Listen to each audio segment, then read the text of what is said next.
это, что я умираю, что я притворяюсь, что я, будучи больной, говорю, что я больная, а сама где-то там по курортам, где-то. Ну, много чего. Сейчас я хочу, чтобы все знали, что да, было такое. Ну, алхамдулилла, это позади. Это все испытание от Всевышнего, и я думаю, что я его достойно встретила.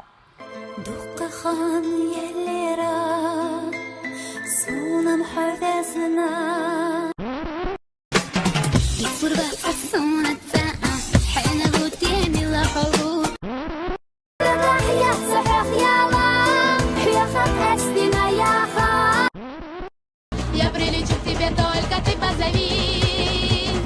Нету преграды на свете для нашей любви. А в каком году ты вообще первый раз надела хиджаб? Я его ношу уже 12 лет почти. Это получается в 22 где-то я его надела. Ты рада, что ты его надела? Да, это самое правильное решение, то, что я решилась.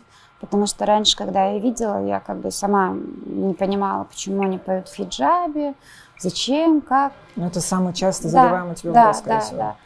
А почему потом ты вот поешь как-то в вот я вот хиджабе? прозрела, что почему бы нет, меня это не портит, мне это нравится. Я ни один день не пожалела того, что я его надела. А вот мои ролики, да, вот если смотреть старые видео, мне честно стыдно. Хотя ничего стыдного, на тот момент все так ходили. Я даже смотреть на это не могу. Я папе начала: пап, почему ты мне разрешал такие вещи надевать? Он говорит: я не знаю, говорит, как это так получилось. А сейчас, да, вот сейчас даже если одеваю там юбку там по колено, вот у меня младшая сестра, я говорю, это коротко, нельзя это надевать. Хотя это я сама носила такие вещи. Но на самом деле много вопросов, да, в Инстаграм, почему вам не стыдно, вы надели хиджаб, вы это то. Так лучше я в хиджабе буду петь, правильно, чем я буду вести там вульгарный образ жизни. Я считаю, что это абсолютно меня не портит, и каждый будет отвечать перед Всевышним. Никто за меня из них не будет, что я одела, что я сделала, как не так. Я веду очень правильный образ жизни, и мне незачем как бы стесняться. Алхамдулилла, я считаю, что мой отец за меня как бы горд.